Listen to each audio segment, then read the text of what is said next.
Okay, very cool. So we are live. Looks like we are here. Nice. I think there's going to be a little latency here, so that's okay. This is the first one I'm doing like this, so I'm sure there's going to be a few hiccups and a few things to learn along the way, but hopefully it is of very high value to you as well. And I just want to get started by sharing a little bit about who I am and what I've done and my background a little bit, so you get to know me a little bit, and then we'll just jump in. So my name is Thomas Melly. I've been a full-time tuition. I've been a full-time SAT tutor and college admissions dude. Everything from college essays to helping people get full tuition scholarships for the past 10 years or so. And it's been a wild journey, and I've helped people get perfect scores. I've helped people get full tuition scholarships. Some people have made really, really big jumps. And there's a whole lot of these testimonials and stories on my website. You can kind of go through and read these. And this is just a small set of them, actually. There's a bunch more. But anywho, I've been doing this for a long time, and I have helped a lot of students from everywhere on their journey, from 1,000 points and they want to get into 1,300 to 1550s wanting to get a perfect score. I've helped everyone on the entire range of the SAT spectrum. So, so I'm really excited to be here with you today and to help you out on your journey, whatever your journey is. And I've created an online platform here that we can use to practice that mimics the format of the Blue Book exam. So I'm going to probably have to move my video around a little bit sometimes. We'll see where a good place for it is. I think in the grammar section, a good place for it is over here.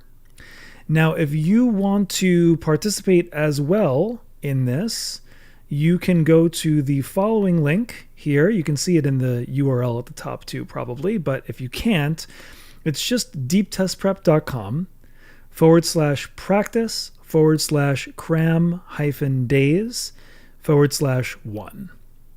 And if you want to practice along with me here, you can check this out. You could actually go here and you can actually practice alongside me as we're doing this. And we will not be able to get through all of the questions in the 2 hours because I have a grammar practice module, a reading practice module, and a math practice module.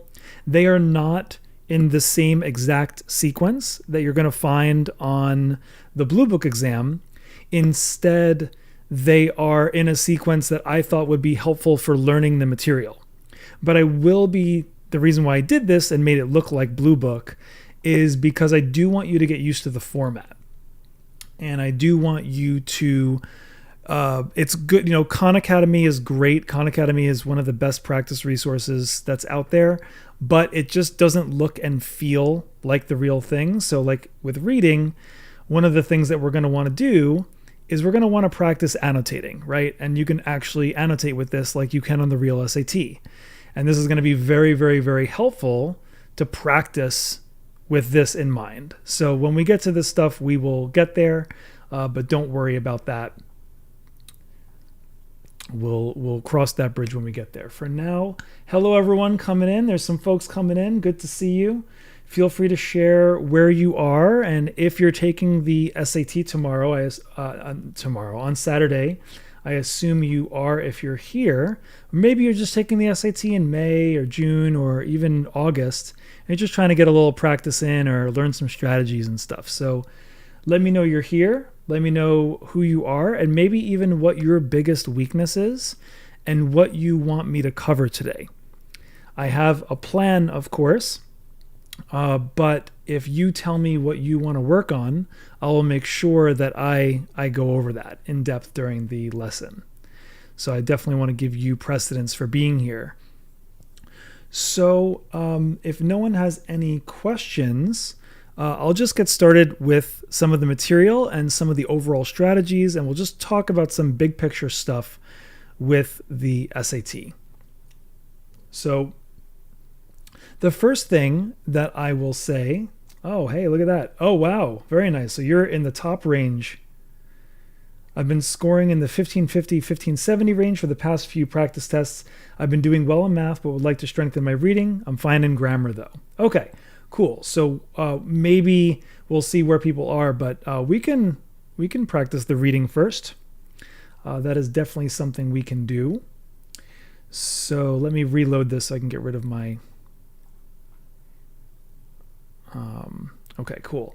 With your reading, do you know, since you're probably not getting that many questions wrong, what are the kinds of questions that you're getting wrong? Are they all over the place? Let me move my video now. Are they all over the place, or are you getting a consistent question type incorrect?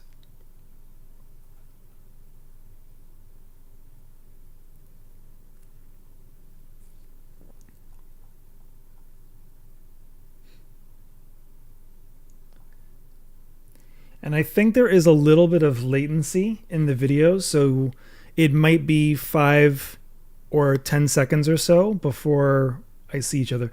Okay, words in context and comprehension, variety. Okay, cool. Good to know. Okay. Might have to go into Con and do some of those because I don't think I have any vocab questions prepared here. But yeah, we can go through that. Let's do that. Let's go in and let's do some of that. And there's other folks in the room. If you're here, welcome. Feel free to announce yourself. Let me get my link out of the way so it's not in the way here. And let's do some vocab. So this is going to be words in context, and let's get some harder ones for you. Let's choose one of the harder words in context, and let's do some questions, and I'll teach you as we go through. Okay, so let's just try this one, and let's see what comes up. So give this one a try, and then we'll go over it together. And anyone who's here, feel free to put your answer in the chat as we do this together.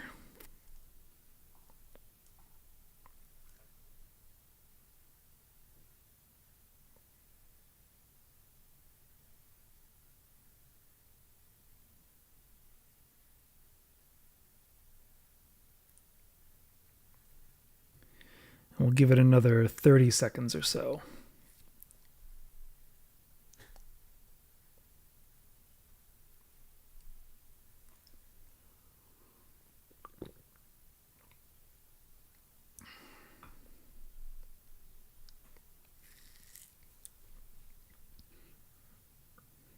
Okay, so let's go over this and let's see.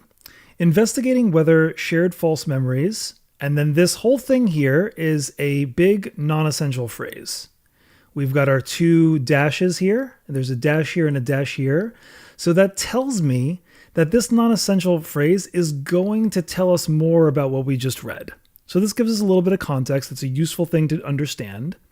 So false visual memories are specific but inaccurate and widely held recollections of images such as product logos. So that means that we remember them incorrectly. So as I'm reading it, I'm summarizing it in my head in my own words. That's a really helpful reading strategy to do. Try to summarize things in your own words in your head as you go. So investigating whether shared false visual memories are caused by people's previous something. Now, a big mistake people make is they don't read the whole thing. And they try to do the thing where they just read over here and over here. You can't do that with this new SAT, especially. You couldn't even do it with the old SAT, but it was easier to do on the old one than this one. You really have to read the whole thing because these are words in context. So what we need to put in this purple spot right here, it's going to be restated somewhere else in the passage. So we need to look around for that. We need to look around for what concept is going in there. So it's going to be caused by people's something. I have that placeholder in my head, and then I keep reading. Are caused by people's something, incorrect renditions of the images. These people, anytime there's names of researchers or something, do not expose your brain to thinking that this is important. Just cross it out. So these researchers found that, in fact, such memories, in fact is a transition word. This is very important. In fact, such memories are often not explained by familiarity. This is the key. Not explained by familiarity with erroneous versions of the images. Well, where is this coming from? If it's not explained by familiarity, then they had to be familiar when they were looking at the images or the logos, whatever it was. It had to be familiar to them. So they must have had some exposure to the logos. They must have had some exposure to the material before. So the basic point that this is bringing up here is that whatever word is going to go there, the concept is going to be stated nearby somewhere. And you just have to keep a little placeholder in your head for what needs to go there, and then you look around for the context, and D should be correct. So yes, it is correct. Okay, let's try another one.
All right, another 20 seconds.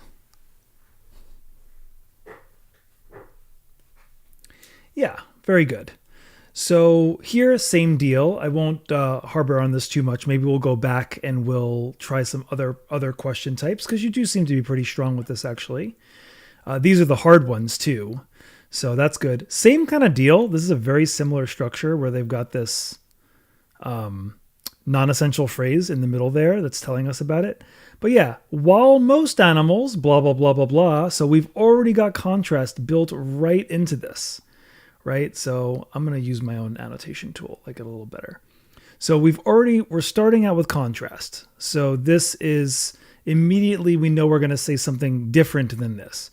While most animals are incapable of doing it, now you predict the next thing is going to be capable of it, right? So most animals are incapable of passing on something to their offspring. These animals present an intriguing something. Again, it's kind of set up that you know it's going to be something different. So I'm going to take a quick peek at the answer choices here, and anomaly is looking really good. Now, I'm not going to choose anomaly yet. I'm just going to say that I like it, because that is what I would predict given the structure of the transition word here and the whole flow of the paragraph. Now we'll continue. In a 2022 study, researchers found that this thing produced offspring that inherited somatic mutations from a parent, which is what we said up here, that other things are incapable of doing. So this was not a hard question. I don't know what's in the I don't know why it's in this section, but maybe there's a lot of big words in it or something. It's very technical. But if you know the strategies, you can see through this very quickly. and anomaly just pops out as the only one it could possibly be. Okay, so let's choose that. Should be correct. All right, so let's try one more. Maybe we'll oh, this one I think is quite difficult, so let's give this one a try. This one might present a challenge for you. So try this one, and then we'll move on to another topic.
About 30 more seconds.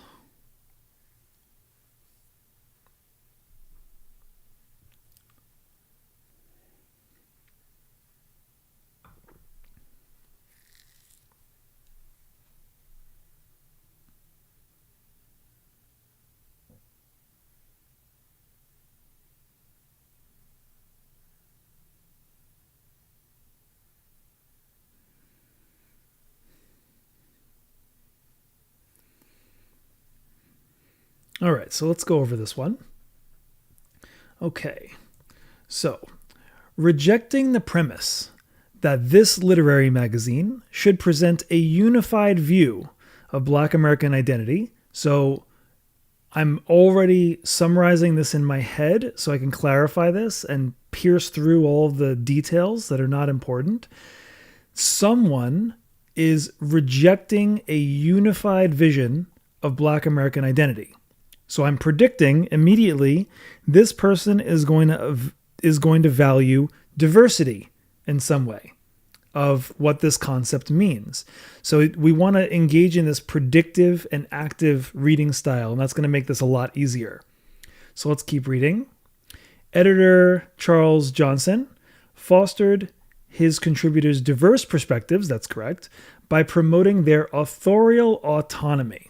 Even if you don't know what these words mean, that's okay. We're going to get a little bit more insight about it as we keep reading. So let's keep going. Johnson's self-effacement diverged from the editorial stances of Dubois and Locke. Again, we don't care about the names, but these other two people, whose decisions for their publication were more something that is going to be distinguished from what we said about Charles Johnson before. It's going to contrast this in some way. There's going to be some contrast here. So let's keep that in mind as we look through, and let's try to make sense of this. So don't look at the answer choices. One of the things that you're going to want to do when you get a question that's kind of hard, or just in general, don't look at the answer choices. Just prevent yourself from looking at the answer choices. Most of the time, you want to predict an answer in your head first. Get the concept in your head first, and then you can kind of go from there. So let's see if we can predict an answer here. Up here, we said that we're promoting diversity, diverse series of perspectives. Well, I would imagine then that a contrast to that would be something more unified, like something more unified. That's the most obvious bet, but that's a prediction. We just want to predict something. Okay, now we look at the answer choices. Well, it's not going to be ambiguous. Ambiguous does not make any sense. I think we can eliminate that because ambiguous means that it could be this or it could be that. we're trying to say that this person had a unified vision or had a very clear perspective of things. So it's not going to be ambiguous. That doesn't quite make sense. Dogmatic, possibly. I can't eliminate it. It's hard to eliminate. Dogmatic would mean that this person was very, very insistent on a really particular perspective about something. They're really like feeling very forceful about what they want. It could be dogmatic, but it might be something else. So let's keep going. The decisions were more proficient. Well, that would suggest that this person was more skillful than Charles Johnson, and that would be an unnecessary leap. So this is wrong for that reason. This is an unnecessary leap. And that is not a mark of a good answer. So I'm going to eliminate that. Unpretentious.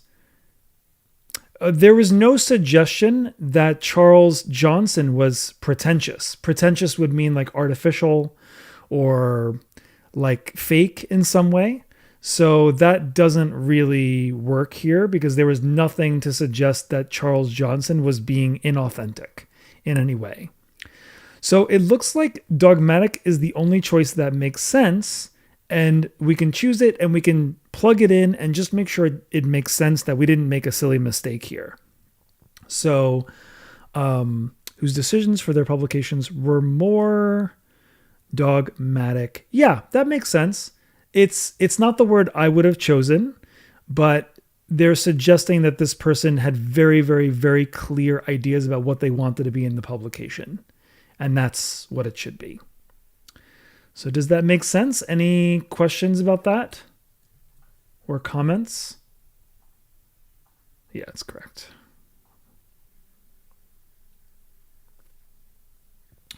That means Johnson took his contributors' advice better. I don't have the question up now. I shouldn't have gone to the next one, but it meant that the first person was including a lot more diverse perspectives about what it meant to be a Black American, for example. They were perhaps open to more ideas. The second set of people, Dubois, and I forgot the other person, they were more insistent that they were only going to publish stuff if it was aligned with a certain perspective. That's what it means that they were more dogmatic. They were only going to include perspectives that aligned with something that they wanted in their publication. Whereas the first was more open to many different perspectives about what it could mean. Does that make sense? Okay, cool. Nice. Welcome everyone that's coming in. We're just doing some vocab practice, and then we're going to switch into, we're going to do a little bit of grammar as well. I'd also love to hear, if you're just coming in, feel free to share what your weaknesses are and what you want to go over today. So it's kind of like a structured practice, but also an ask me anything. So, okay. So try this one.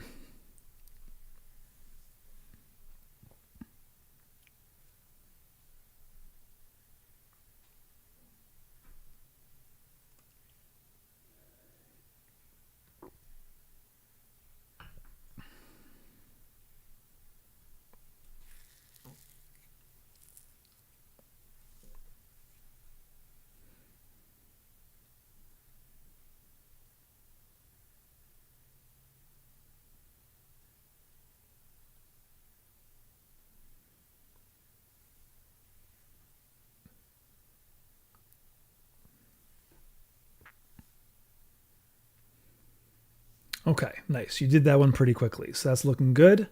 Let's just go over this. I'll go over it quite quickly as well, and we'll see if there's anything I can teach you about this question.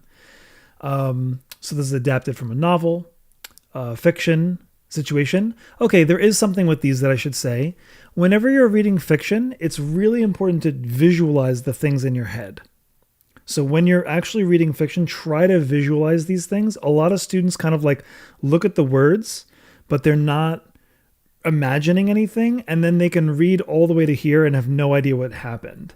So it's a really good idea to just make sure that you are visualizing it and actively participating in the reading. Okay, so they were here, and it was a gathering of all sorts of different people. They're being entertained, and they were helping out, or the hostess was helping them out, this person. Each little family group is communicating with each other, and they're gossiping with each other. And notice what I'm doing. I'm just summarizing it very simply as I read. I'm not getting lost in the details. If you want to do this quickly, that's one of the best things you can do. There was now an apparent blank to relax. Now, if you know what this word means, this is a very easy problem. I'm going to assume you might not, and then we'll talk about how to do it. And if you know what it means, though, the answer is clear. But let's say you didn't know what this meant. There was now an apparent blank to relax. Now we're going to see, are we wanting to relax? We're going to play positive, negative, neutral. I don't know if you know this technique. Is this a positive word? Is it a negative word? Is it a neutral word? We're trying to figure that out. So there was now an apparent blank to relax. So the next thing I'm going to read for is, well, are they relaxing or are they not relaxing? And then I can figure out if disposition means something positive, negative, contrasting, enhancing, that sort of thing. To widen the circle of confidences and give a more general tone to the conversation. Okay, well, this might be a little confusing to you too, but I'm getting this sense of opening and expanding here. So I'm going to imagine, if I didn't know what that word meant, that I would imagine that it means probably to enhance the relaxation in some way. It's going to enhance it, something like this. Now, if we look through, resistance then doesn't make sense. Configuration is weird. I don't know what that would even mean. Personality doesn't work here. The only one that could possibly work is inclination. And all of that without even necessarily knowing what the word meant. Because I imagine that some of the people watching this might not know what that word means. So I wanted to show you, you can get this right without knowing what the word means, even if you just play positive, negative, neutral. It's a good strategy. So the word disposition literally means inclination. So in this case, they're very rare like this, where if you know the word, you know the answer. It's very uncommon, but in this situation, it was the case. So, okay, cool. Let's go in here and let's maybe do a little bit of these questions that I've prepared for us here. This is on my learning platform. And again, you can go here and you can participate. There's a bunch of free questions in here. Again, they're not in Blue Book order, but they are here if you want some extra practice. I haven't vetted all of the questions yet. I've gone through and verified about 80% of them. But I haven't, there might be a few that are weird, but that's okay. Let's practice. So this is the main idea one, and let's practice. And if you are practicing this on your computer as well, I recommend you use the annotation tool and you try to annotate transition words. So as you're going through, and actually I like to do, I've got a little color scheme. So contrasting transition words, I put in red or pink, whatever it is. And anything else is like that's more of something or whatever, I do yellow for that or blue, whatever it is. But red is the contrast one. And this allows you to take a big block of text and break it up into idea units that really you can simplify it into small chunks. So just to be clear about what I mean, this first part would be idea 1. The second part would be idea 2. There's a little mini idea over here, that's 3. And then there's 4 over here. So there's 4 simple, once I see the structure of the text like this with transition words, I now can break this up into parts and I can see very clearly that there's really just 4 main ideas that I need to get this question correct. So that's my advice. Give it a try.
those coming in, you can give this problem a try.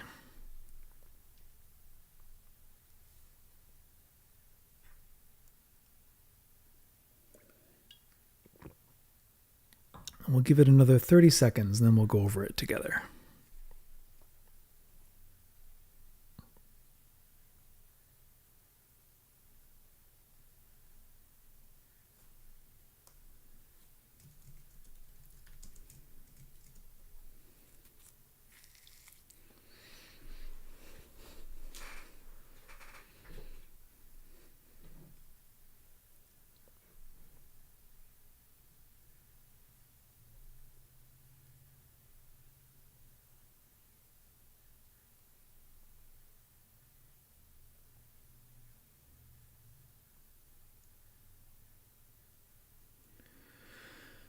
You can put your answers in whenever you're done.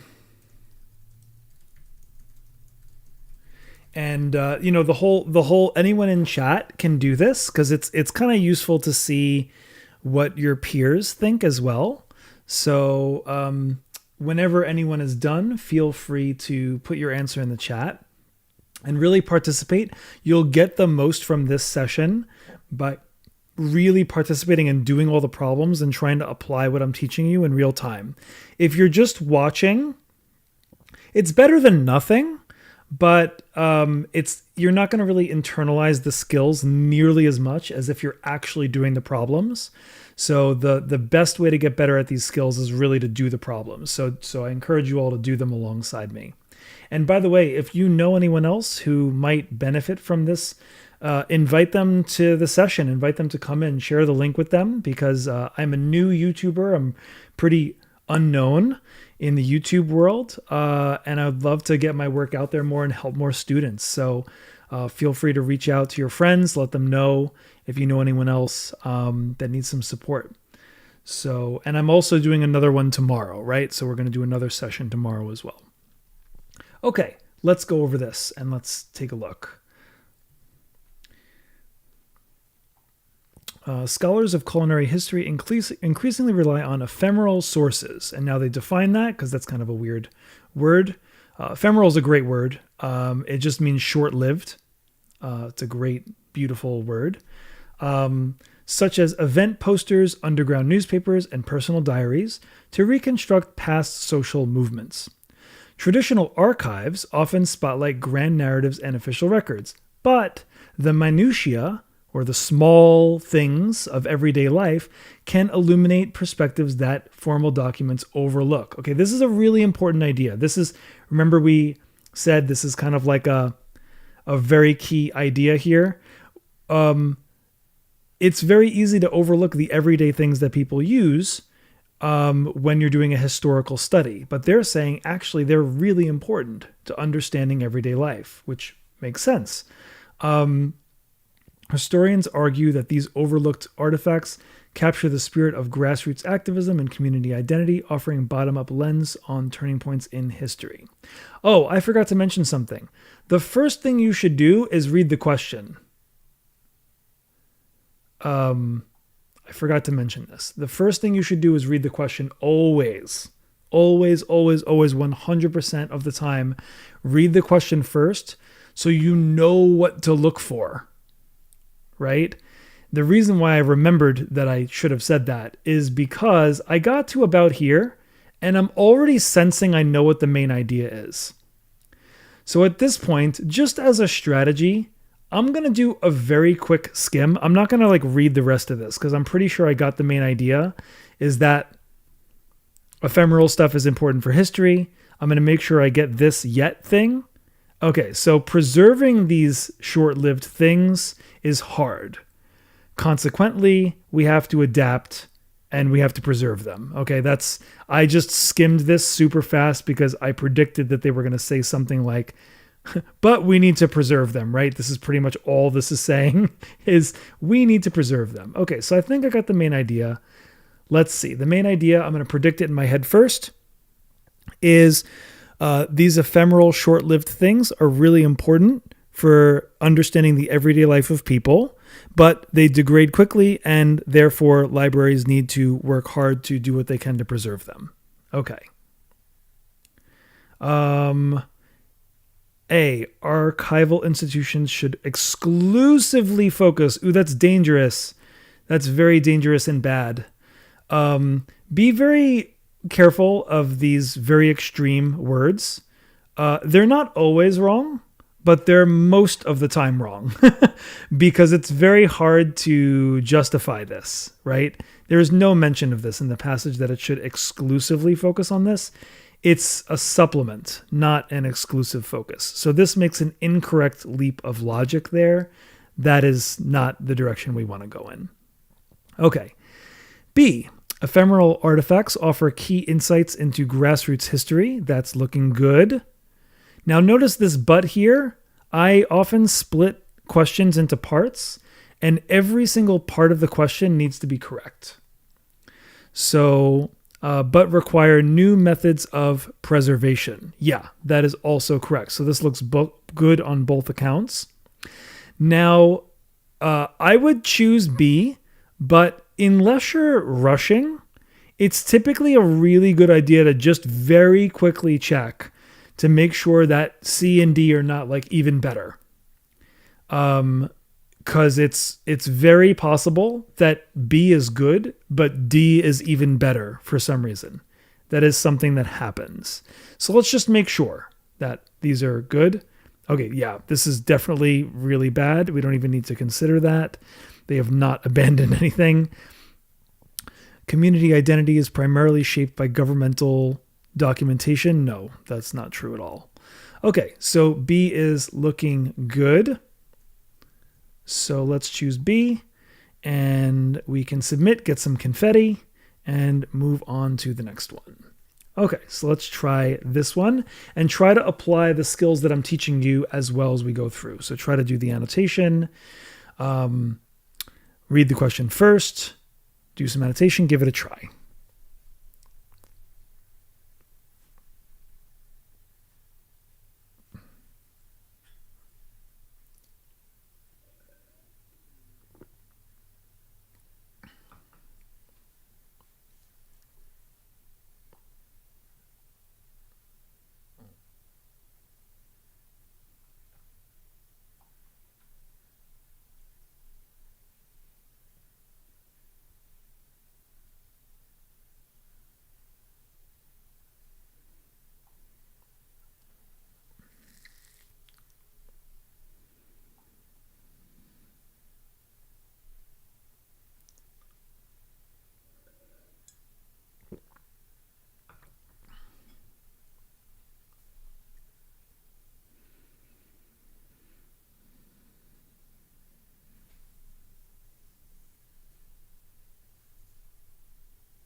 All right, very nice. Yeah, you're pretty strong. Okay, so let's see. I'll just go over this for folks that want me to go over this. And maybe, again, there might be a little lesson in here somewhere, even if you're getting them right. Which of the following is a significant challenge to infrastructure development in the text above? Mentioned in the text above. That's a little bit of a typo. That's funny. Okay, anyway, let's see. We got some contrast words here, despite these things. Additionally, in recent years. So good. So I got a basic structural outline. Okay, let me go. So the Tibetan Plateau is between these two areas. It has a lot of high peaks. And now we're getting into the challenges. So notice that I'm just kind of like, I'm reading it. I'm not skimming it. I'm actually reading it with my eyes. I'm reading every word. But as I'm looking at the words with my eyes, I'm making a quick summary of them in my mind. So you can do that. If you're not used to doing that, practice. Your reading speed will go through the roof and your comprehension is going to get so much faster too. If you look at the words and then actively make meaning out of it, that's summarizing it as you go. Okay, so now they're giving examples, so I really want to pay attention to that. Tourism is important. Okay, trekking, that's fine. Additionally, so all this other stuff is kind of going into a different direction. This is answering the question so far. This is kind of going off in a different direction. So all of this stuff, all of this other stuff is not even relevant to the question that they're asking us. Because this is like about tourism. This whole section is about the tourism and just the Tibetan Plateau, Nepal itself. But the question actually is asking us about the challenge to infrastructure development. And the only mention of that is right here. This is it.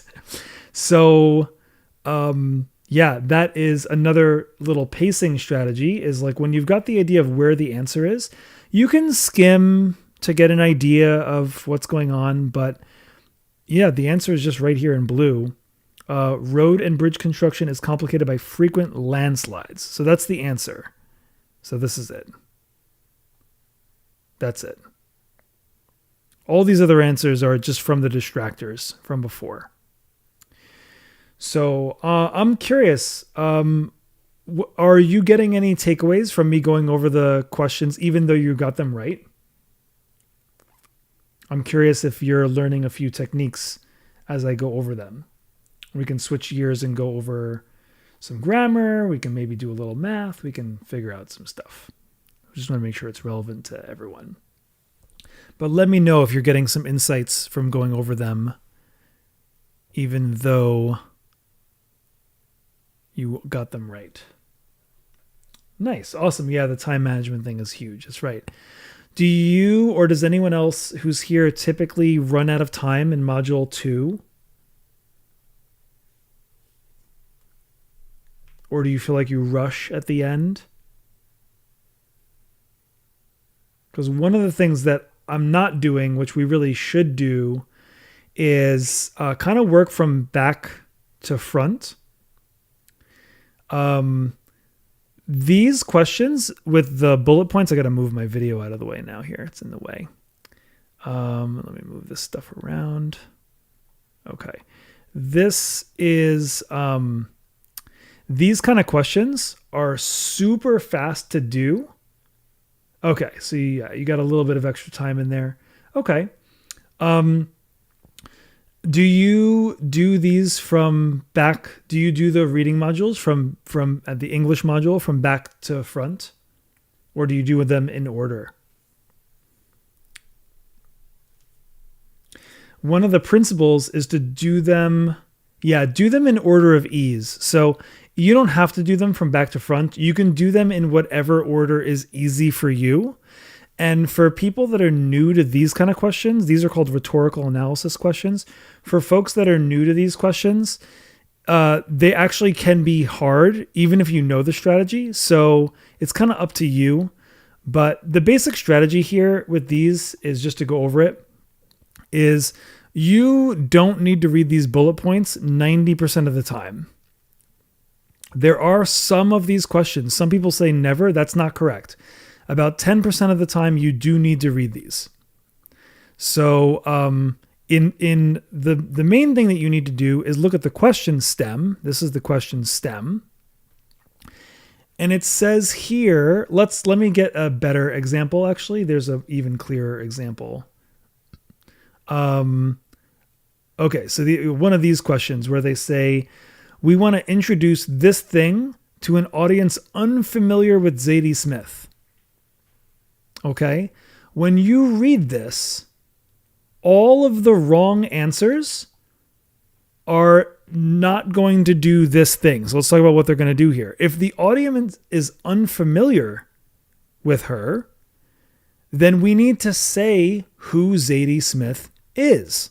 If we don't say who Zadie Smith is, we did not answer this question. So we don't even need to read this. We just need to introduce her. So like B is doing a pretty good job of that, but it doesn't actually introduce who she is. So this doesn't tell us anything about Zadie Smith. It just says a writer, right? So this is the problem with this one, but it did a better job of trying to introduce someone. C is looking really good here. Yeah, this does a very good job. That looks pretty good. This doesn't introduce the author. It only introduces the work. So that's incorrect. This is like, okay. It's sort of trying to do it. But it doesn't do it nearly as well as C does. We don't get the information that it was a debut novel. We don't get the themes. We don't really learn anything else about this person. So C is going to be the best answer here. So I just wanted to give you a little bit of that background of like, this was a good example where you don't have to look at the bullet points to get this right, but it can help you when you've gone through because A also kind of introduces Zadie Smith. So yeah. But yeah, you don't have to read the bullet points 90% of the time. Yeah, so that's like one of those tricks where there's a lot of like tricks and superstitions and all these things. You have to be very careful. There's a lot of advice. I run into this all the time. There's a lot of advice that it kind of works 80 or 90% of the time, but then it doesn't work the other 20% of the time. And if you're in the 1500 range, a lot of those like little things stop working, right? So we have to be careful about that. Okay, let's see. I did have a vocab question in here. Okay, let's see.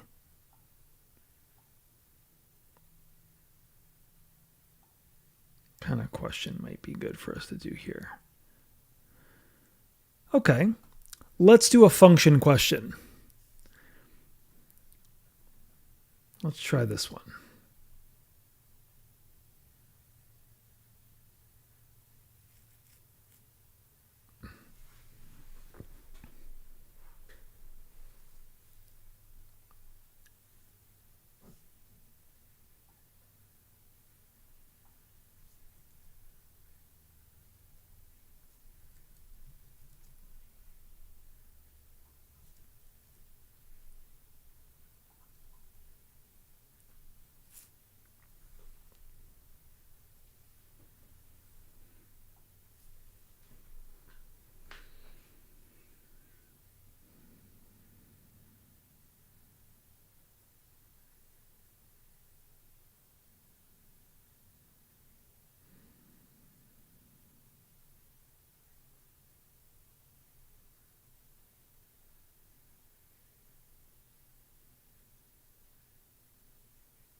Okay. Cool. All right, let's go over this one. Now, the first thing I want to note is let's talk about what a function does, for example. So it's asking us about this.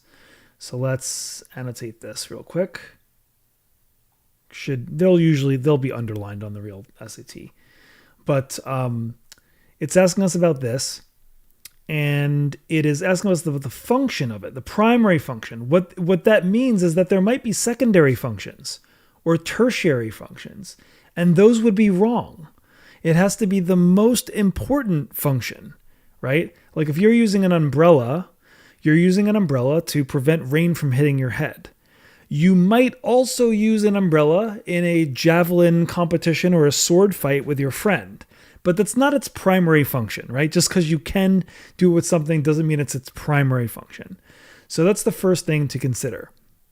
Now we are going to read this and we're going to try and predict it as well as we go. I'm scanning for transition words and I see while, and that's basically it. Okay, so we're researching biodegradable plastics and they can decompose in special conditions. That's cool. While there's hope here, some experts are cautioning that in order to make this widely adopted, we're going to have to change a lot of stuff. We're going to need to change a lot of things. The advocates, on the other hand, So we just talked about critics, right? So this is, I don't know if these are critics, but it says experts. It says some experts. But these are the people that are kind of maybe not 100% for it. But advocates, an advocate is someone who's for something. So an advocate is, okay, this is going to be important to notice that they are for it. So advocates, the people who defend it, maintain that such materials represent an important step towards a more. So they're saying that this is a step. And they also note the necessity of careful disposal to realize environmental benefits. That's a little bit of a vague statement. I don't know what that means. It's a little vague, but that's okay, because don't get thrown off by vague things. That's okay. So let's try and predict this. What does this do? Well, it's saying that it's kind of agreeing with both. It's agreeing with this, and it's agreeing with this. It's synthesizing a lot of the main idea of both what the experts are cautioning against and also what the people are defending. So yeah, so they're basically saying, yeah, it's an important step, but sure, there's more that we need to do. We need to increase the infrastructure. Okay. Okay. A is in the completely wrong category. It's not unrelated. B's looking good. Yeah, it's doing this. The necessity of careful disposal. So it does mention a process. There's something called the what test. The what test is like when you see a vague statement like this, proper processes, you just say what proper processes, and then you can see, careful disposal to realize that they're talking about careful disposal. That's the process that they're talking about here. So if you do that what test technique, what proper process, careful disposal. Oh, okay. That's where it references. And then the intended outcome, what intended outcome? The environmental benefits that they're talking about. So B is looking very good. I would choose B. Let's just double check. It is not suggesting that biodegradable plastics are financially unviable. Quite the opposite, actually. Doesn't really mention anything about the economics of it. So this would be off topic. C is off topic. It might be true. Might be true, but it's not. I didn't give myself enough room here. It might be true, but we only choose answers that must be true. It's not what might be true. It's what must be true. You only choose answers that must be true. So, okay, it's getting a little unwieldy here with all this stuff on the screen. All right. So that one was a complicated passage, but easy answer choices. So this one is going to be A. And the problems today were not meant to be super hard. They were meant to intimidate a little bit. And then if you're using the strategies, you should be okay. And the main purpose of that is so that you don't let these things boss you around. Don't let them boss you around. Okay. So let's see. Give this one a try. We haven't talked about inference yet, so this would be good to talk about inferences.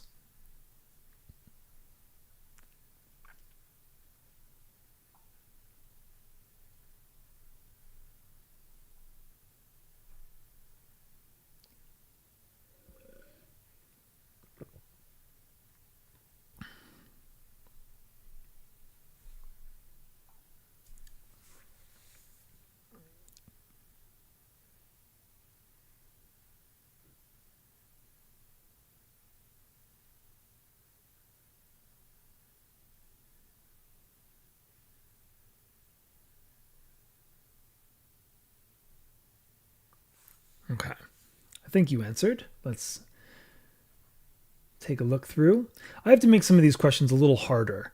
By the time if you're watching the recording of this, it might be a little different. I'm going to make some of these a little harder. Some of them are a little bit too obvious, I think. But it's okay. It's good practice. So minimalist interior designs emphasize simplicity. Sure. I don't know what all these things mean. I know what they mean. I'm pretending I don't know what they mean because I don't think high school students are going to know what these things mean unless they have a real estate family. So don't worry about them. Emphasize simplicity. This is what should stand out in your mind. Ignore everything else. Proponents. These are the people for it. I would annotate that in light green. Of this style argue that reducing visual clutter can enhance mental clarity and promote a sense of calm. Critics, however, claim that a minimalist aesthetic can feel austere or impersonal if taken to extremes, limiting opportunities for personal expression. Okay, so what can we infer from the text here? Possibly a lot of things. Let's see. Yeah, this is too far of a jump. So what makes a bad inference is that it makes too much of a jump. This is a very big leap to go from we like simplicity, that's our given, all the way to this conclusion that's very, very, very far away, which is this is too far away. So this is an important wrong answer pattern with inferences, is a big jump. Another wrong answer pattern is too many jumps. So these both are bad inference patterns. So these are wrong inference patterns. Okay. So B is looking good here. It deliberately seeks to reduce unnecessary adornment. Yep. It is universally preferred. Nope. No suggestion of that in this to extreme. It disallows furniture. That would be very, very, very minimal. So that's not correct. So B is looking good. Okay. Nice. All right. So let's see. Are you still here? I saw someone came in and someone went out. So are you still here? If so, we can stick with the reading. Otherwise, we can go to... Okay, you are. Yeah. Okay, so if annotating is not your thing, okay, well, that brings up another question. The other question is, are you using a mouse or are you using a trackpad? Because annotating is probably only too slow if you're not using a mouse. If you're using a mouse, it should be pretty fast.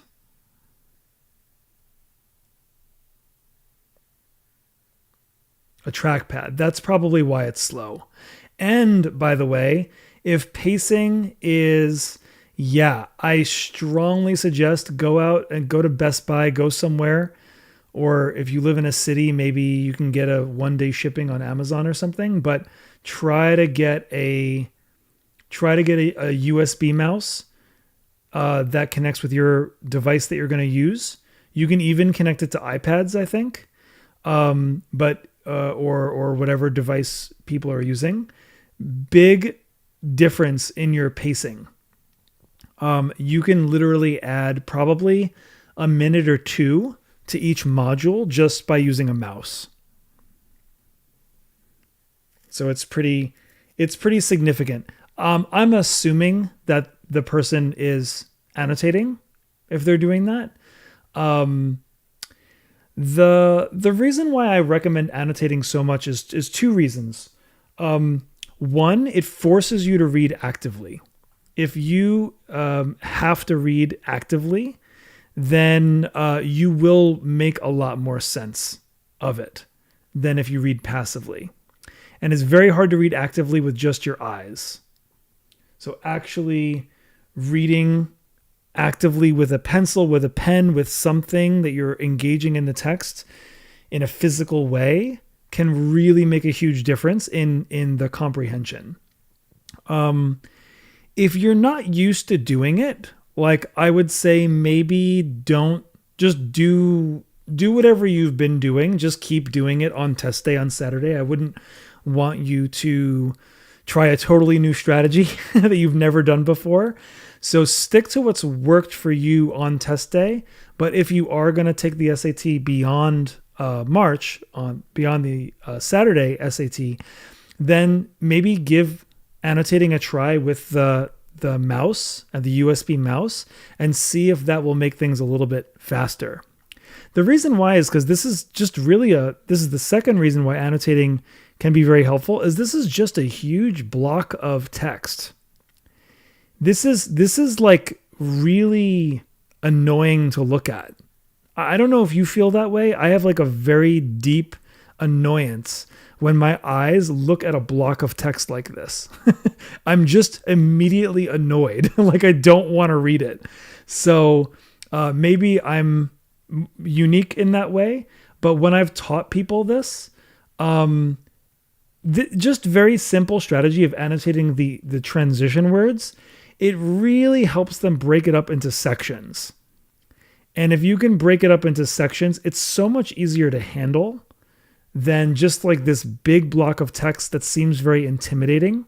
So I would suggest just give it a try of just doing the transition words.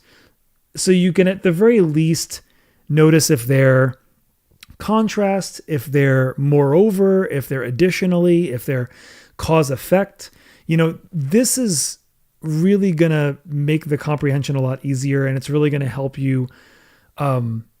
I think it's going to improve your speed actually as well, because your brain isn't going to spend so much time trying to piece all this stuff together.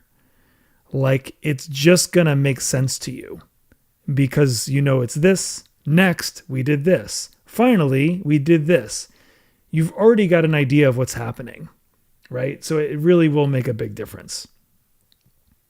But you'll have to practice and you'll see if it works for you. I would recommend just do what you've always done on test day. This Saturday, unless you like practice tomorrow and you really fall in love with the annotation strategy or something, just do what you've been doing would be my recommendation at least. Okay. You're getting a little one-on-one here. It's nice. People keep coming in, but they're not participating. That's okay. So you can give this one a try.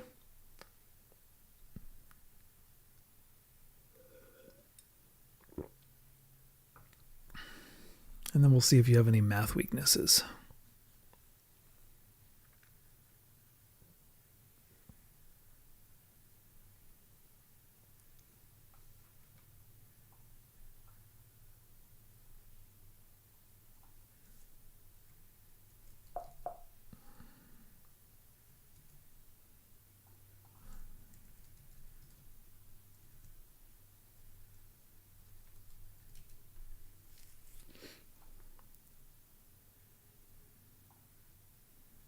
If you're joining us right now, we are working on this question.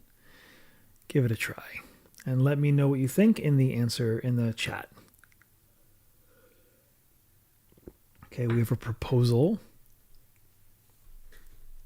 Give you another 30 seconds for the folks that are coming in. Give it a try.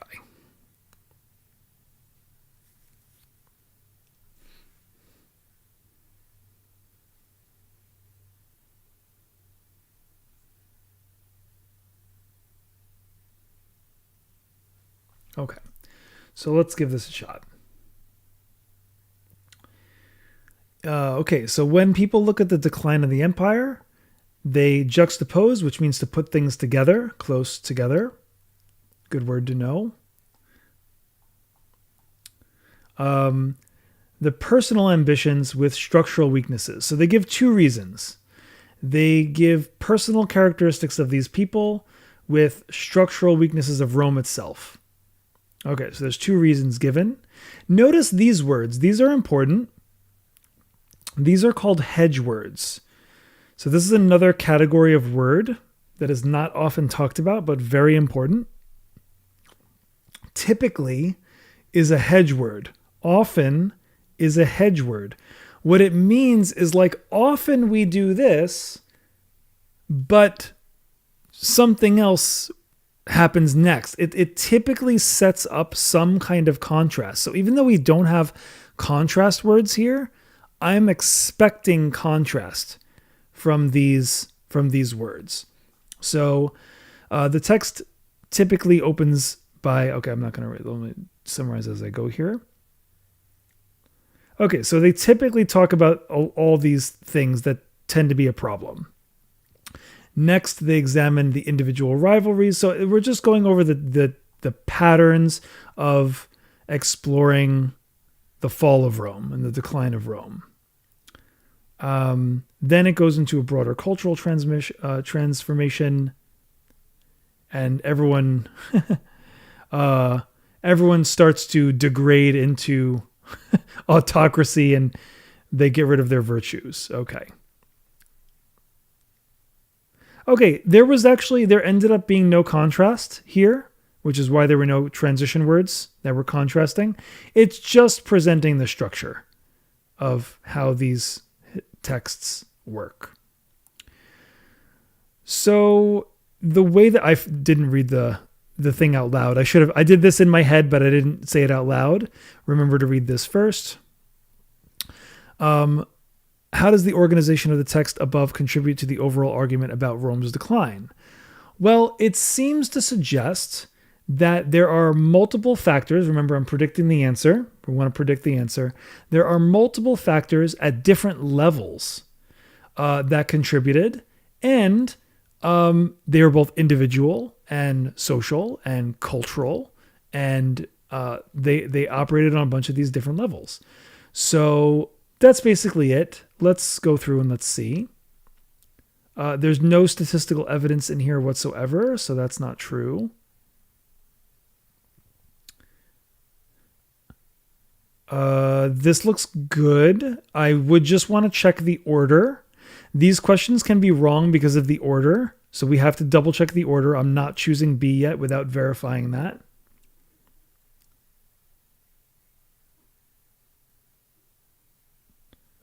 This is totally not true at all.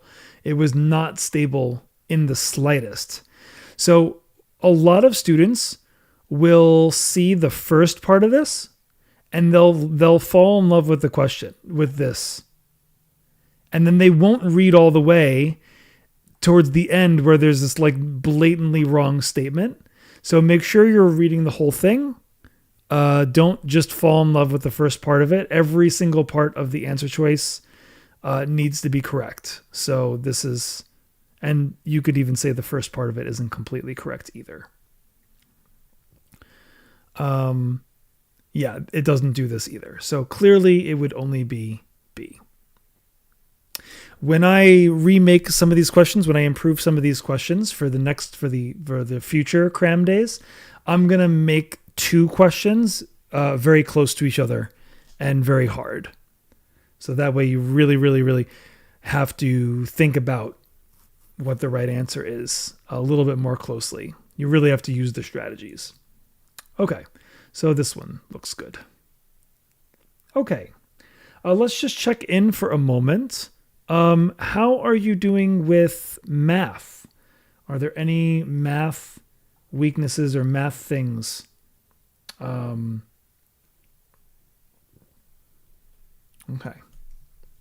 Awesome. Thanks so much. Appreciate that. And I'm planning on doing these before every SAT. I'm planning on doing something like this. And I'm going to make new material for every cram day I do. I'm going to make new material for it. Once I get a series of really good questions in, I can get AI to make a bunch of other ones for me. So nice. Okay, cool. So you're doing pretty good with that. So that's very good. That's fantastic news. Are you looking to be done by March? Is March your last attempted SAT? It seems like you're pretty close.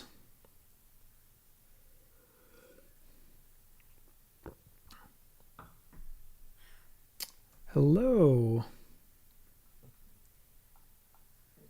What about this? I'm not sure I understand the question. Can you say what you mean? Maybe you're going to put something below. I am asking about your overall SAT strategy. So are you like, what score do you need to achieve so that you feel done with the SAT? And Nawaz, what do you mean with your question? What about this? I'm not sure I understand.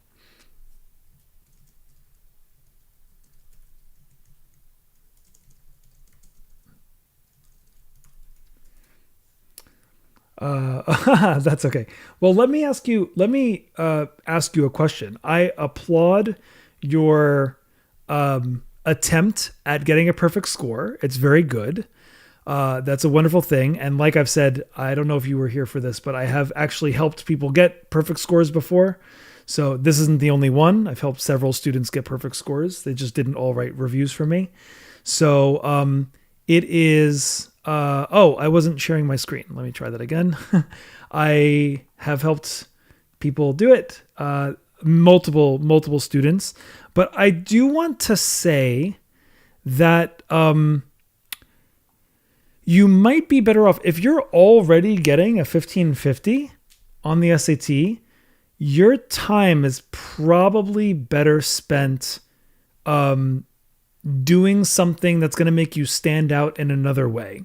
Because a 1550, if you look at the IVs, if you look at the really selective schools, sure, a 1550, a perfect score is better than a 1550. That's true. But it's going to be less important than really having something amazing on your portfolio. Starting a business, starting a podcast, doing a creative project. There's all sorts of things that you can do. So let me just answer. Nawaz, you said, what about this in the chat? And I don't know what that means. What that means. So maybe that was a mistake. I'm not sure, but I just didn't understand what your comment meant. That was all. But anyway, let me refer you to something that might be of even more use to you. Okay, got it. Oh, no problem, Nawaz. It was a simple misunderstanding. No worries. This is an organization. I should share this with you for a second. I think anyone who's scoring really, really, really, really high, like if you're already in the 1500s, you're going to want to take on like a passion project instead of spending another, 40 hours trying to get 40 points higher on the SAT. You should spend that 40 hours like building a business. Solve something in your community. Do something, take on a passion project. That is going to make you stand out so much more than the difference between a 1550 and a 1600.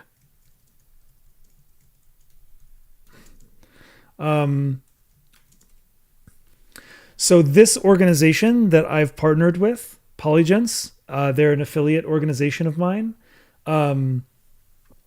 Nice. Cool. So, if you have a business, but, again, like, is the business connected to a passion? Is it connected to something you really care about? And does it really fire you up?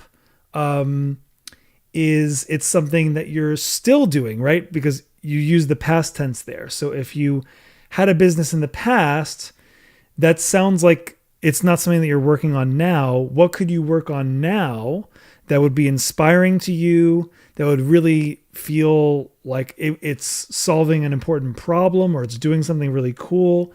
It's got to have that wow factor if you want to apply to some of the selective schools.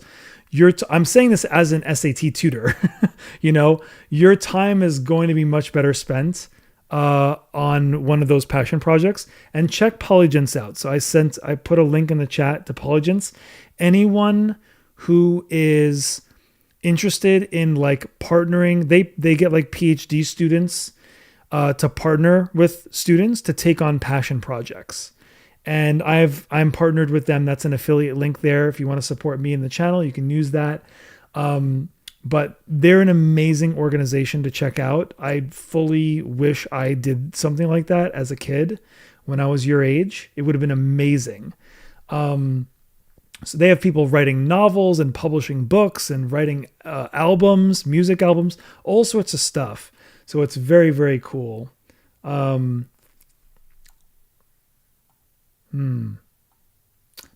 Oh, that's such a cool idea. That's very cool. Very, very cool. All right. Nice. So let's go in here. And I just want to check in with the chat for a second. Besides Azba, let me know if I'm pronouncing your name right. Nawaz, let me know if I'm pronouncing your name right. Do you have any requests? Any weaknesses that you want me to focus on here? I want to make sure that you're getting a lot of value here too. And Azba, if you have any questions, you can put them in the chat. Okay, nice. Awesome.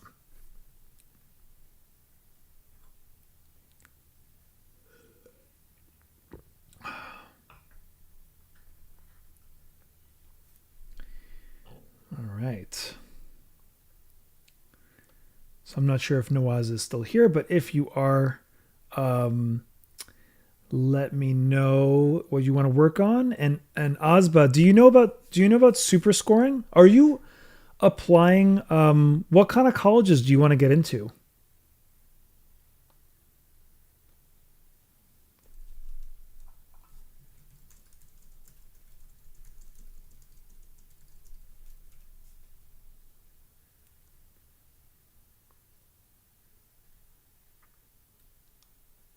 The Ivies, Oxford, nice.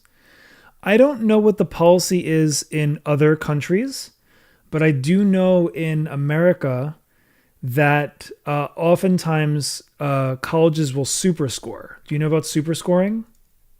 I don't know if they do this. I don't know if they do this in Europe, but super scoring is basically a very nice strategy to get like typically an extra 20 or 30 points total. So American schools super score, which means they're going to take the Ivies super score as well. They're going to take the best English subscore and the best math subscore from all of your tests. So that is something to consider, that you may want to take. You may want to take 2 tests. The typical recommendation in America is to take 2 tests back to back. And the reason for that is because just from randomness, you'll typically do a little bit better on one section or another section. And it will boost your overall score because, it might be 10 points here and 10 points there. But overall, it's 20 points better. Because if you do 10 points better on this English section and 10 points better on that math section, they're going to take the best from all of them together. So, yeah.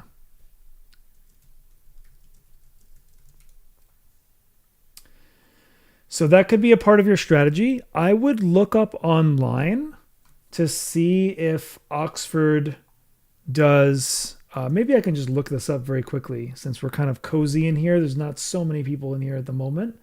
Let me look it up. Let me just see if the, does Oxford super score the SAT? Let's see.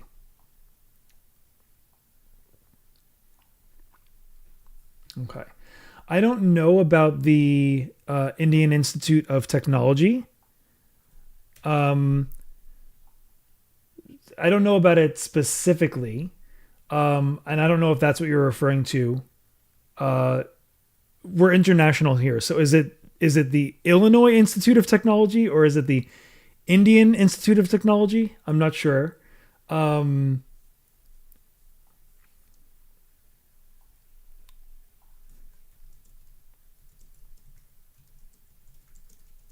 Let me see if we got a response about Oxford.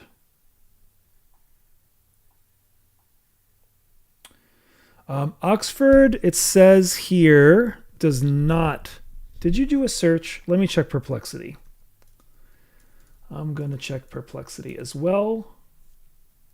If Oxford uses super scoring on the SAT. Indian Information Technology. Nice. So yeah, interesting. So looking it up, yeah, it seems like they don't. I don't think they do.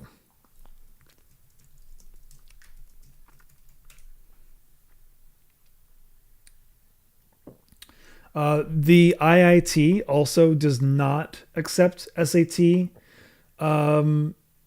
They don't accept SAT scores for admission at all. That's interesting. So are you just hanging out, Nawaz, or are you also applying to other schools? Because it looks like IIT from this website says that it doesn't accept SAT scores. They have like their own exam. Is that correct? I mean, you're more than welcome to hang out. That's fine. But I'm just curious. Yeah, Oxford doesn't super score.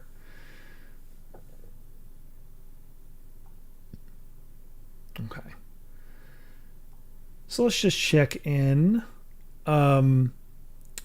How's everyone doing? Do you have any questions? We'll just take a moment to just check in and see if you have any other questions about college admissions, SAT, college essays, things that makes people more competitive, that sort of thing.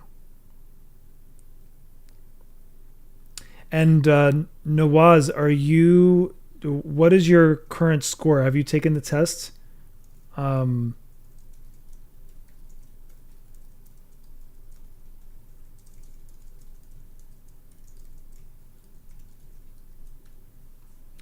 if you're just joining us, if you're coming in,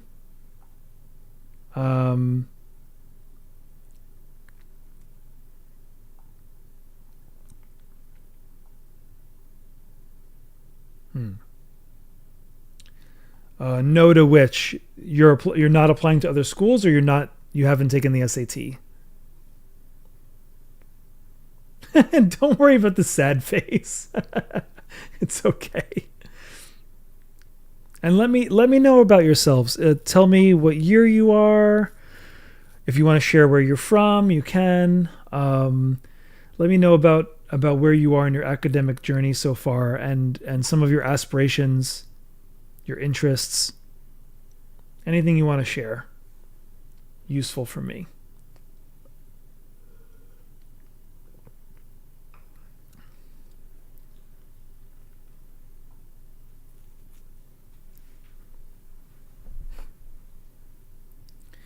And the chat might be quicker than my voice. Just as a heads up. I'm suspecting.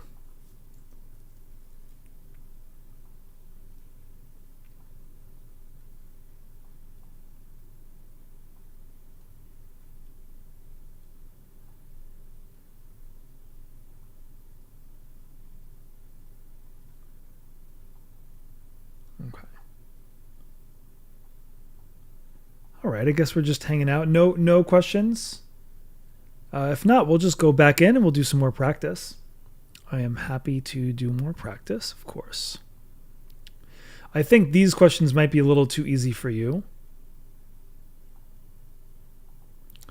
Let's see.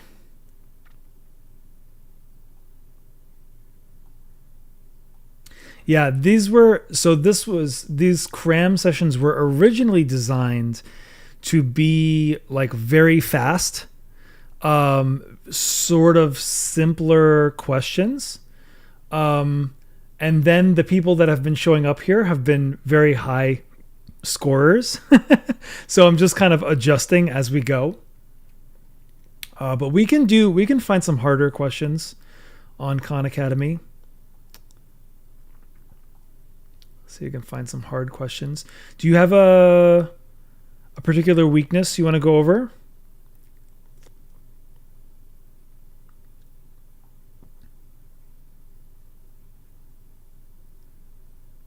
I can do some of these. Oh, these are going to be bad because you can't see them, so let's just skip it. Okay, this you can see. Just the very hard question, just when anything is kind of difficult. Yeah, that makes sense.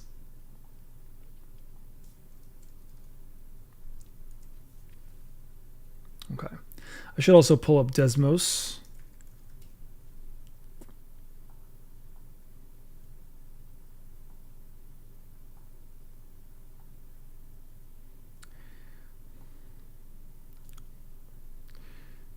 All right.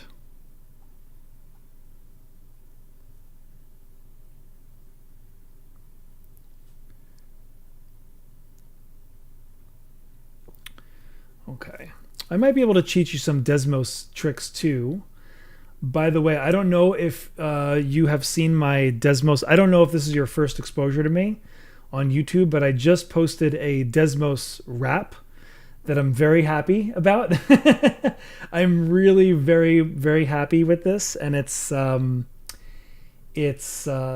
took me like 80 hours of editing and stuff. Oh, you watched it last night? That's how you found me? That's cool. So hopefully you learned some cool Desmos stuff with that. Yeah. Oh, thank you.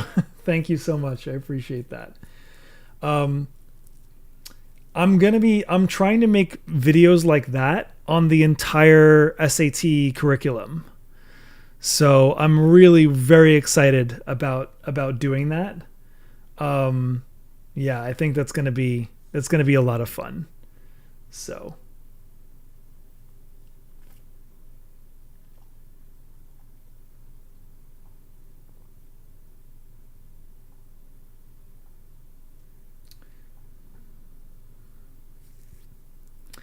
all right, so this one is kind of easy.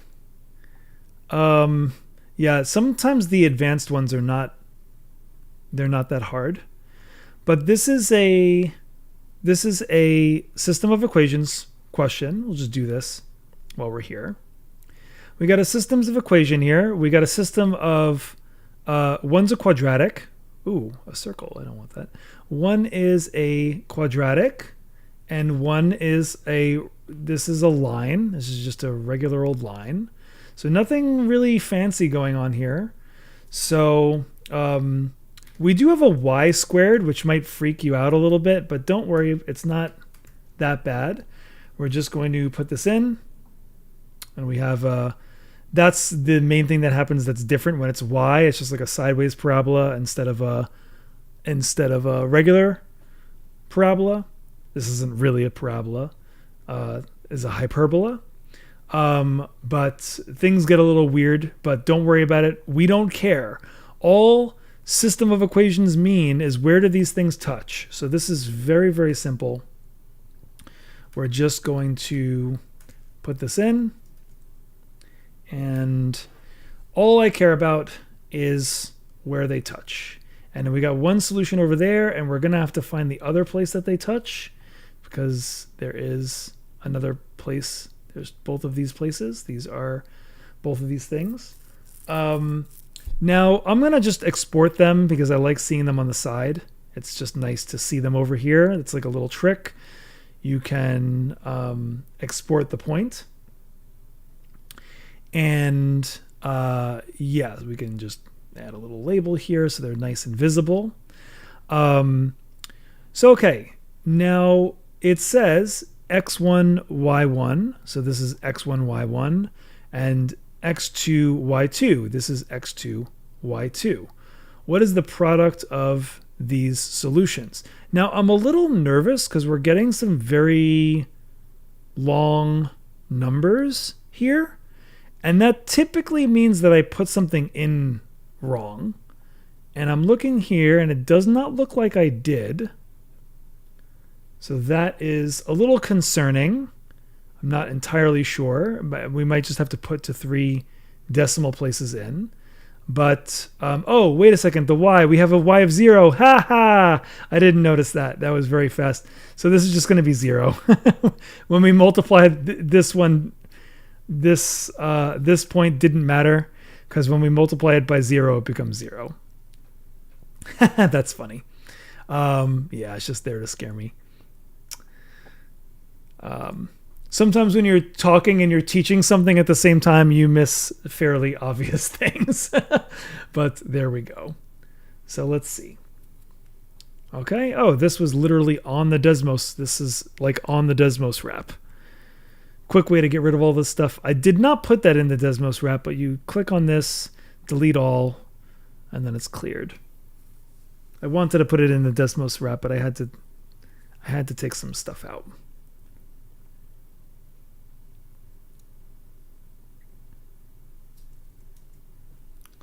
All right, check this one.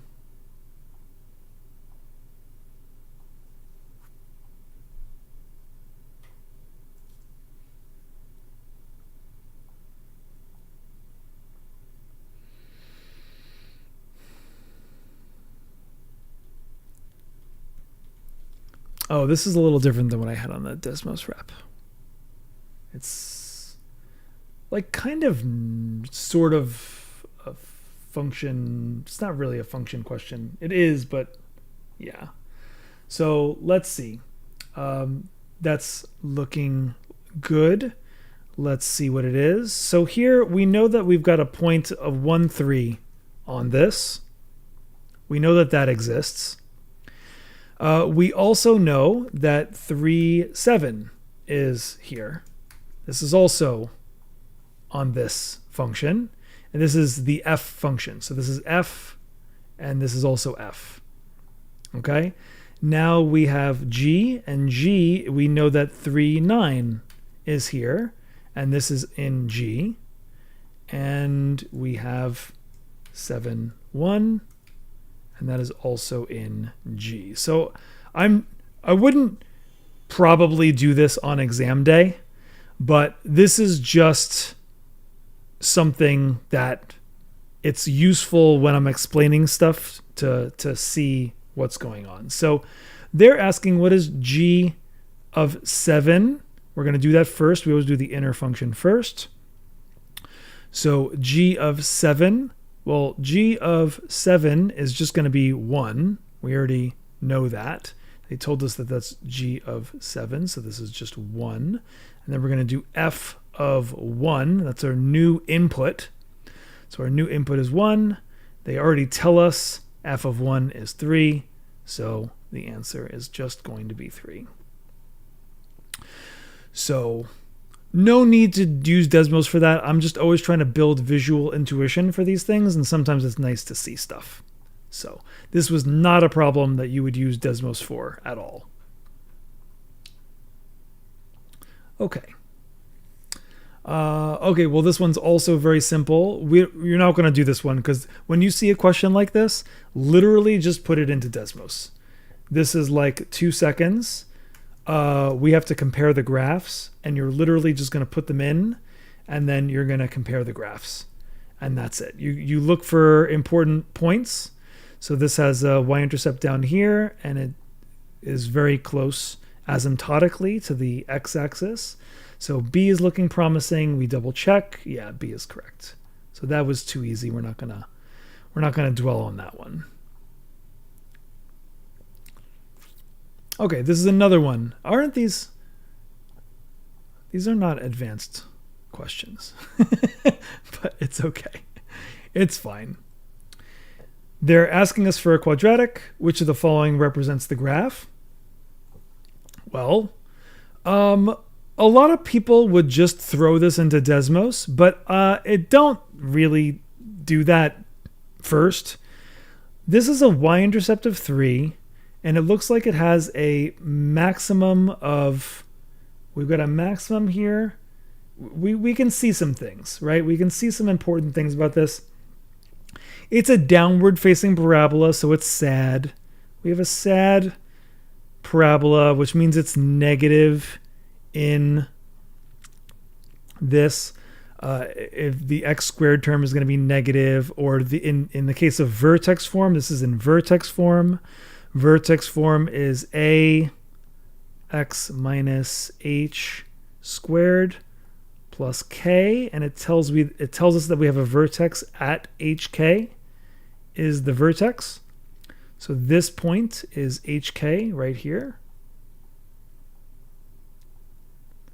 So that's just something to know. It looks like they're going to have some vertex form stuff in here. So these are all the things that might be important. Let me clear this off here so we can actually look. We have a vertex of x of 5, y of 3 something. So yeah, all the y's are the same. The x's are different. So what I'm doing here is I'm doing something called vertical viewing. Vertical viewing is I'm looking at the differences between the problems and I'm trying to see what's different about them. And that's going to help me focus on the things that are important. So when I do vertical viewing here, they're all the same y-intercept. So I know that the y value of the vertex, they're all the same.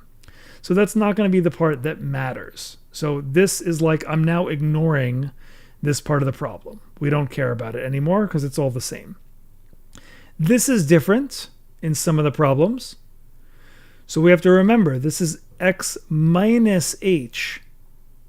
So if we have a positive vertex value, our vertex value up here is a positive 5 for the x value. We want a positive 5 there. It's got to look like minus 5 in here because vertex form already has the x minus h. So the constant here, when it's in this form, is the value. So the value of h is actually 5. It's not negative 5 because the form is x minus h. So we leave the form as it is, and that tells us that now we have this 5. So that is what is going on here. So we know that it's actually got to be a minus 5. So anything that's a plus 5, we can get rid of now.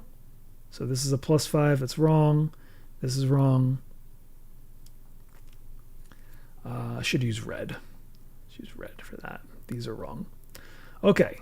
Now, I don't have an easy undo thing on here yet. I need to learn how to undo my annotation one at a time.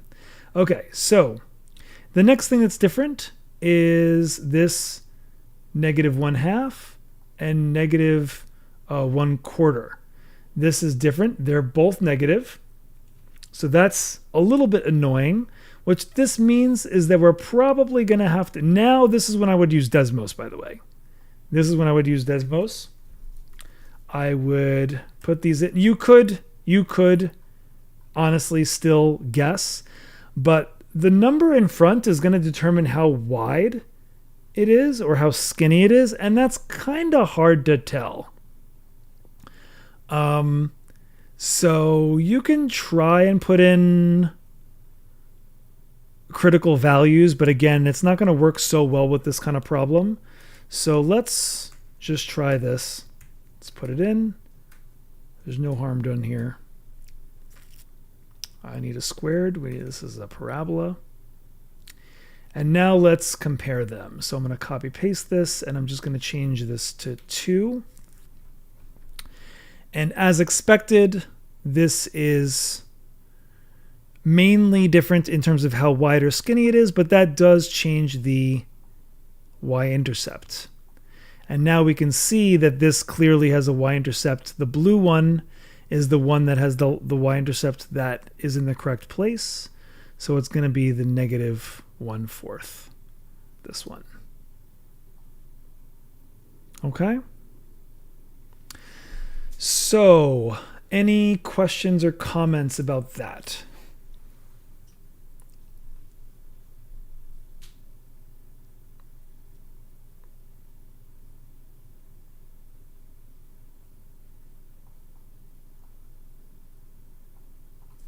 All right, any questions or comments?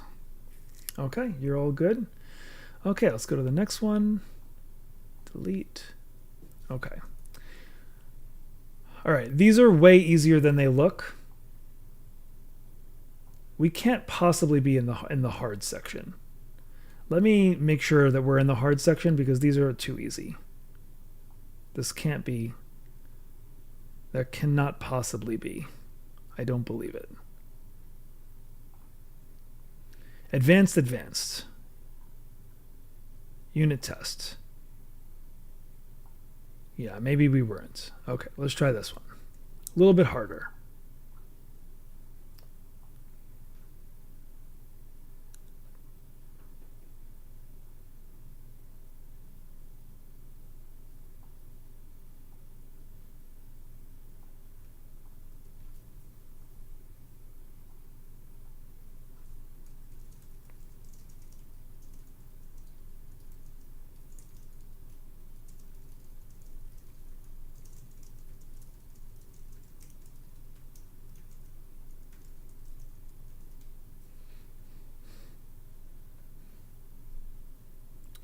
Okay, so you already got an answer to this, and so yeah, you're right. So this is also easy. Yeah, so they're basically saying, let me look this over. Let me get my annotation tool. Okay, so we got these two quadratics, and they're saying that the subtraction of the quadratics gives you this form. So really all we need to do, this can't possibly be, this is not a hard question.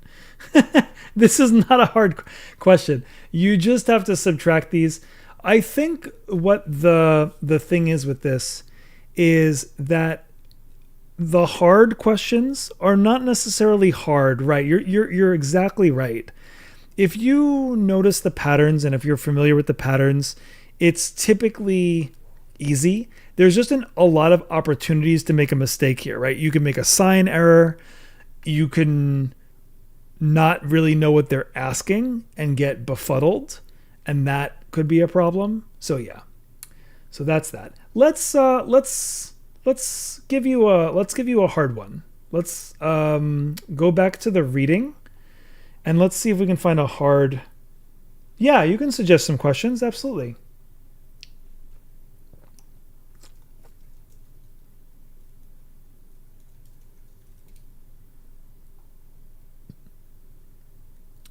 How are you gonna suggest questions?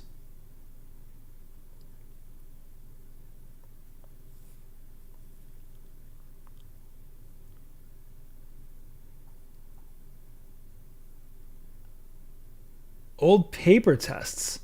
I wouldn't use those. The patterns are very different from the digital SAT. I wouldn't teach with those. Oh, you mean the paper version of the digital test, not the paper test from like 3 years ago.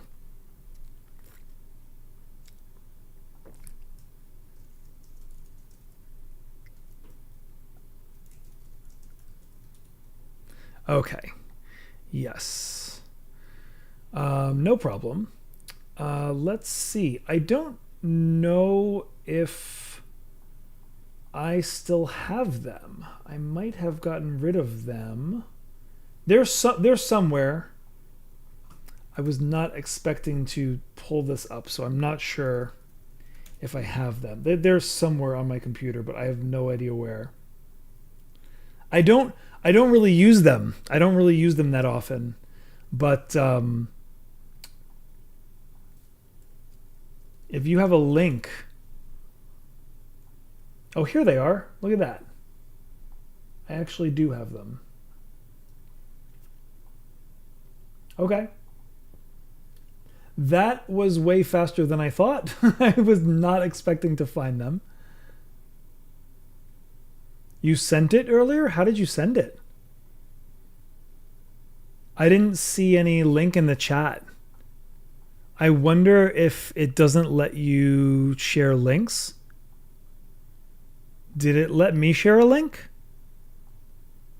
I wonder. That's a good question.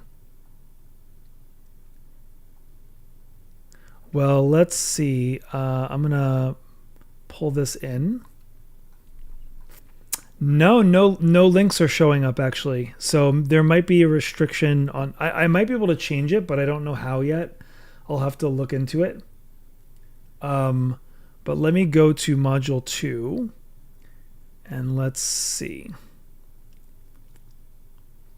Okay.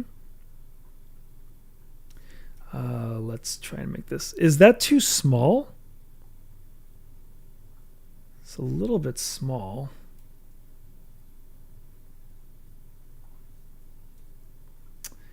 It is a little small.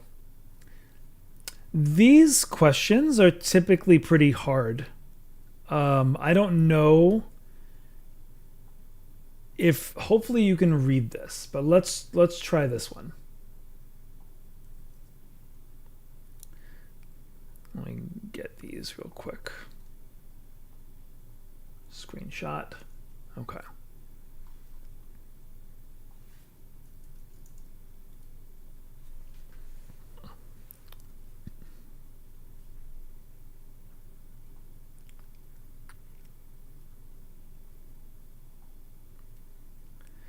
And you can just predict the answer if you can't see D. And it ends up being D. Just predict it.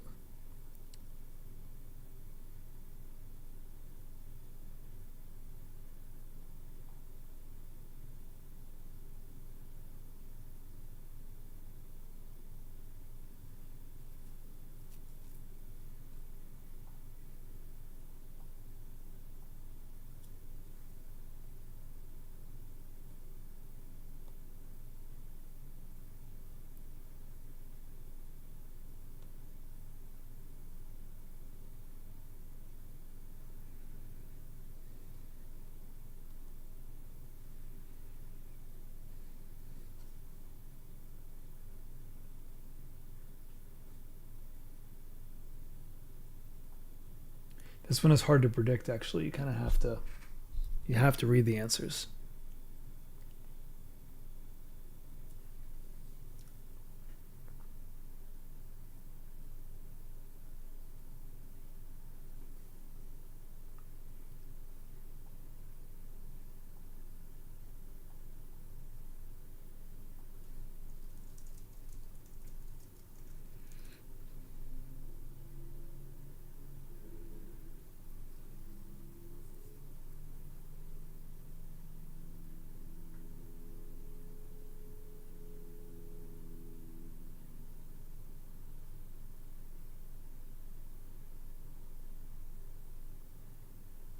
Okay.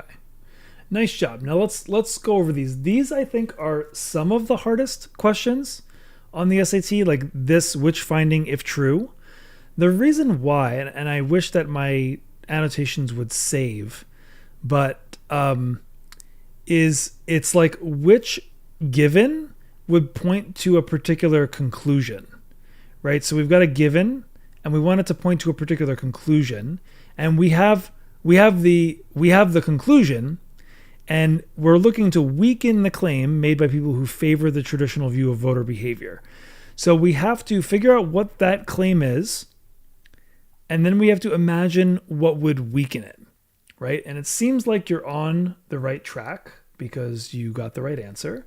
Very good. But let's arrive there. Let's arrive there together. So let's scroll up and let's see. So the traditional view says that if you vote in an election, it doesn't change your attitude to the candidates. So the counter to that view would be something that says that if you vote, it would change the candidate. It would change their opinion. Now, I might, at this point, just look at the answers, actually. But it is asking us about the study. So let's see what it says about the study. Okay, so they took people who could vote and who couldn't, and then they compared the attitudes of the groups after 2 years after the election. So conceivably, the ones that voted that were older If it weakened the hypothesis, then the people who could vote would have a different perspective. This is a very bad study, by the way. I hope that this didn't actually happen. It's a very poorly designed study. There's a lot of problems with the way this is designed, but whatever.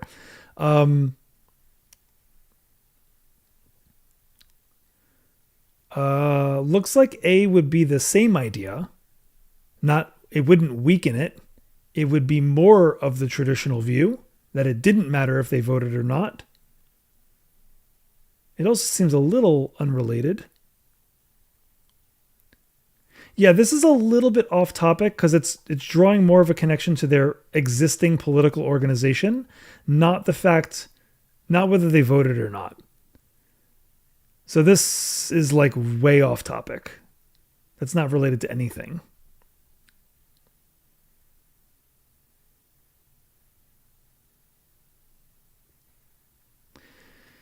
This is candidate indifferent. B is not say anything about whether they voted for one candidate or the other. So this feels a little off. This is nothing to do with who they chose. So this is not getting at the right idea.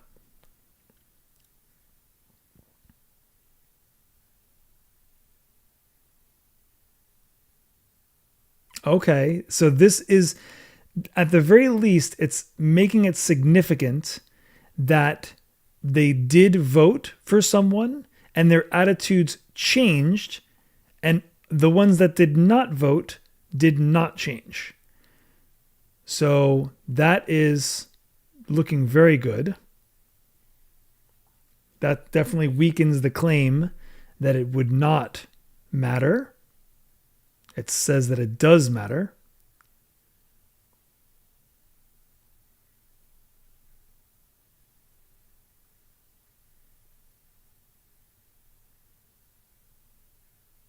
This is still about both groups having the same change. That doesn't work either. So C, it is. Yeah, this feels like it's a lot of stuff to assess, but it's still not hard. Like, it's not like difficult per se, you know? So this answer does pop out as the only possible correct one. I hope it's C. I don't know. I think it's got to be C. Yeah, you just got to stay focused and be systematic. That's really what it's all about. If you can be systematic and stay focused, and you might have to work on your long-term vocab, then you'll do very well. I mean, you're going to do great anyway. I can tell you're going to do great. You are quite strong, so that's fantastic. Yeah. Yeah, it's just about breaking it up into parts and just taking it one part at a time. So we're going to bring this to a close here today. You got like a little bit of it's not quite a one-on-one, but you got a little bit like a one-on-one. So that was nice. Thank you for hanging out here. This is my first one. It would have been very sad if no one was here and I was doing a presentation to no one, which is apparently what a lot of YouTubers who start, they often have to do that. They have to kind of give a presentation to no one, and then they put it on their channel. And then people are like, oh, this person is, people check it out at their leisure. And then they're like, oh, I liked that, or that was good, or whatever. So I was willing to do a lecture to no one, but this was a lot more fun to actually connect with you and support you in your actual goals. So awesome. So I will be here tomorrow. I'm going to do another one. I'll have an opportunity to improve some of the questions, and I'll make them a bit harder, and I'll do some of that stuff as well. So I also want to take the ACT. Do you think I have to study additional information? It's a very different test. So the material is similar.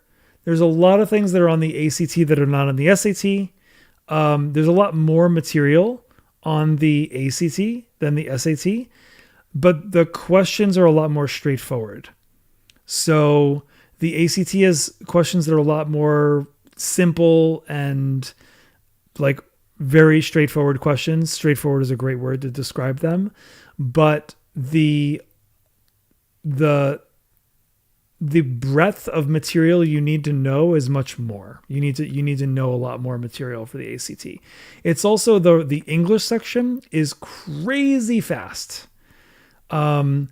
The ACT reading, they're changing it. They're in the process of changing it right now. I don't teach the ACT because I dislike that test enormously. I find it immensely boring. But that's my own personal preference.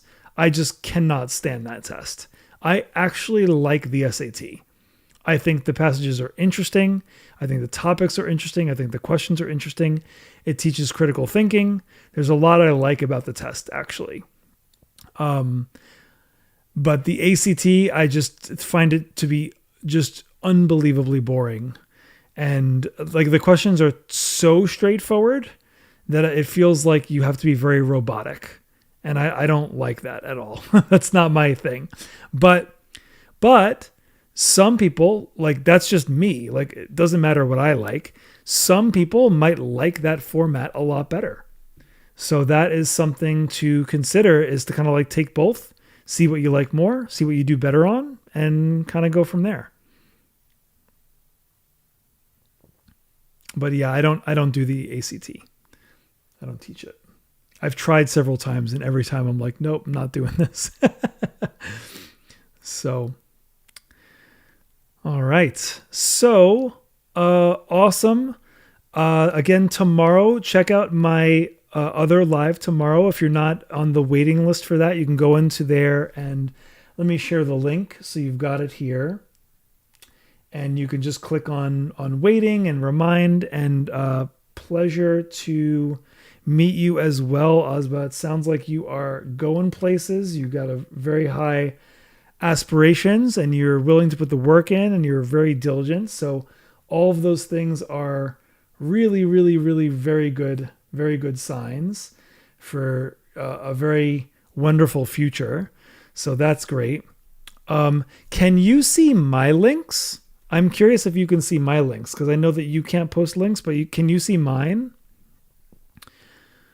So this is, hopefully you can see this one. And feel free. Okay, cool. Good to know. Thank you for giving me the feedback on all this. It's very helpful.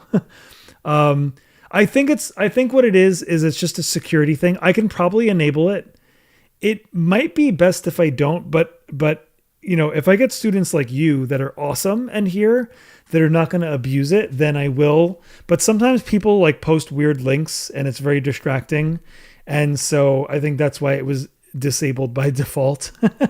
So, but yeah, so give a subscribe if you're not already subscribed. I'm going to be putting out a lot of new material.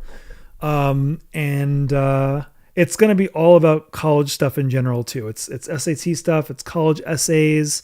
That stuff is going to be very, very important. It's also using AI. I don't have a specific thing on this yet, but I really should make some material on how to study with AI. I am going to have a course about that soon where we do a little bit of a deeper dive, but I should do like a 30-minute video or something on all of the major ways to use AI. And just so people kind of get their hands dirty and start using that stuff a little bit. So awesome. Fantastic. So have a wonderful rest of your evening, and I will hopefully see you tomorrow. And feel free to invite your friends. The more the merrier. And we'll go from there. All right. Take care. Have a good night or a good day, depending on where you are in the world.